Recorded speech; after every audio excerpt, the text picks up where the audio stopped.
कभी कभी कोई घटना मनुष्य के जीवन की सारी योजनाओं को तोड़ देती और मनुष्य उस आघात को अपने जीवन का केंद्र मान लेता। पर क्या भविष्य मनुष्य की योजनाओं के आधार पर निर्मित होते हैं? नहीं। जिस प्रकार किसी ऊंचे पर्वत पर सर्वप्रथम चढ़ने वाला उस पर्वत की तलाई में बैठकर जो योजना बनाता है, क्या वही योजना उसे उस पर्वत की चोटी तक पहुंचाती है? नहीं। वास्तव में वो जैसे जैसे ऊपर चढ़ता है वैसे वैसे उसे नई नई चुनौतियां, नई नई विडंबनाएं, नए नए अवरोध मिलते हैं। प्रत्येक पद पर वो अपने अगले पद का निर्णय करता है। प्रत्येक पद पर उसे अपनी योजनाओं को बदलना पड़ता है। कहीं पुरानी योजना उसे खाई में ना ढकेल दे। वो पर्वत को अपने योग्य नहीं बना पाता, केवल स्वयं को पर्वत के योग्य बना सकता है। क्या जीवन के साथ भी ऐसा ही नहीं? जब मनुष्य जीवन में किसी एक चुनौती को, एक अवरोध को अपने जीवन का केंद्र मान लेता है, अपने जीवन की गति को ही रोक देता है, तो वो अपने जीवन में सफल नहीं बन पाता और ना ही सुख और शांति प्राप्त कर पाता। अर्थात जीवन को अपने योग्य बनाने के बदले स्वयं अपने को जीवन के योग्य बनाना ही सफलता और सुख का एकमात्र मार्ग नहीं? स्वयं विचार कीजिए।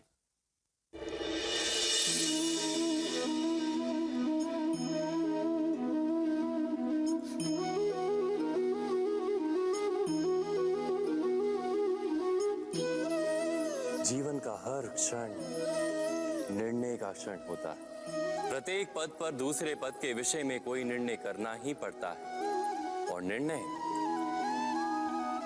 अपना प्रभाव छोड़ जाता है। आज किए गए निर्णय भविष्य में सुख अथवा दुख निर्मित करते हैं, ना केवल अपने लिए, अपने परिवार के लिए भी, आने वाली पीढ़ियों के लिए भी। जब कोई दुविधा सामने आती है तो मन व्याकुल हो जाता है, अनिश्चय से भर जाता है। निर्णय का वो क्षण युद्ध बन जाता है और मन बन जाता है युद्ध भूमि। अधिकतर निर्णय हम दुविधा का उपाय करने के लिए नहीं, केवल मन को शांत करने के लिए लेते हैं। पर क्या कोई दौड़ते हुए भोजन कर सकता है? नहीं। तो क्या युद्ध से जूझता हुआ मन कोई योग्य निर्णय ले पाएगा? वास्तव में शांत मन से जब कोई निर्णय करता है तो अपने लिए सुखद भविष्य बनाता है। किंतु अपने मन को शांत करने के लिए जब कोई निर्णय करता है तो वो व्यक्ति भविष्य में अपने लिए कांटों भरा वृक्ष लगाता है।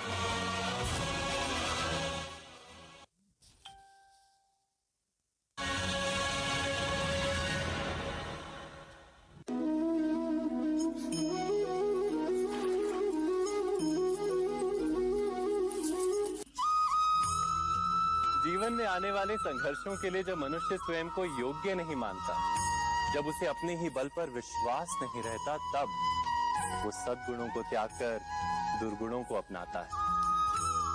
वस्तुतः मनुष्य के जीवन में दुर्जनता जन्म ही तब लेती है जब उसके अंतर में आत्मविश्वास नहीं होता। आत्मविश्वास ही अच्छाई को धारण करता है। ये आत्मविश्वास है क्या?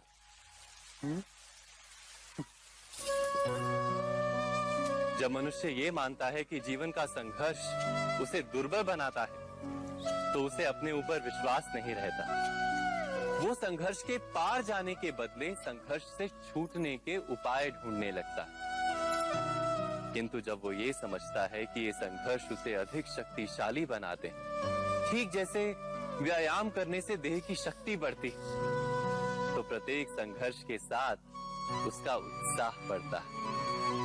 अर्थात आत्मविश्वास और कुछ भी नहीं, मन की स्थिति, जीवन को देखने का दृष्टिकोण मात्र है। और जीवन का दृष्टिकोण तो मनुष्य के अपने वश में होता है। स्वयं विचार कीजिए।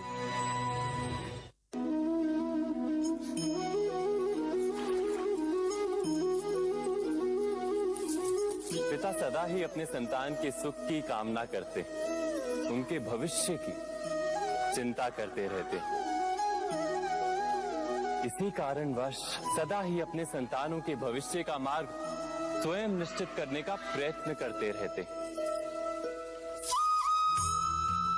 जिस मार्ग पर पिता स्वयं चला है, जिस मार्ग के कंकर पत्थर को स्वयं देखा है, मार्ग की छाया, मार्ग की धूप को स्वयं जाना है, उसी मार्ग पर उसका पुत्र भी चले, यही इच्छा रहती है हर पिता की। निस्संदेह उत्तम भावना है ये,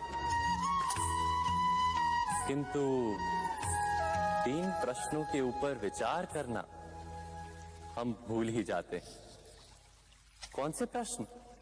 प्रथम प्रश्न, क्या समय के साथ प्रत्येक मार्ग बदल नहीं जाते? क्या समय सदा ही नई चुनौतियों को लेकर नहीं आता? तो फिर बीते हुए समय के अनुभव नई पीढ़ी को किस प्रकार लाभ दे सकते हैं? दूसरा प्रश्न, क्या प्रत्येक संतान अपने माता पिता की छवि होता है? हाँ, संतानों को संस्कार तो अवश्य माता पिता देते हैं, किंतु भीतर की क्षमता तो ईश्वर देते हैं। तो जिस मार्ग पर पिता को सफलता मिली है, विश्वास है कि उसी मार्ग पर उसकी संतानों को भी सफलता और सुख प्राप्त होगा। तीसरा प्रश्न, क्या जीवन के संघर्ष और चुनौतियां लाभकारी नहीं होती? क्या प्रत्येक नया प्रश्न एक नए उत्तर का द्वार नहीं खोलता? तो फिर संतानों को नए नए प्रश्नों, संघर्षों और चुनौतियों से दूर रखना, ये उनके लिए लाभ करना कहलाएगा या हानि पहुंचाना? अर्थात जिस प्रकार संतान के भविष्य का निर्माण करने के बदले उसके चरित्र का निर्माण करना श्रेष्ठ है, वैसे ही संतानों के जीवन का मार्ग निश्चित करने के बदले उन्हें नए संघर्षों के साथ जूझने के लिए मनोबल व ज्ञान देना अधिक लाभदायक नहीं होगा? स्वयं विचार कीजिए। मनुष्य की सबसे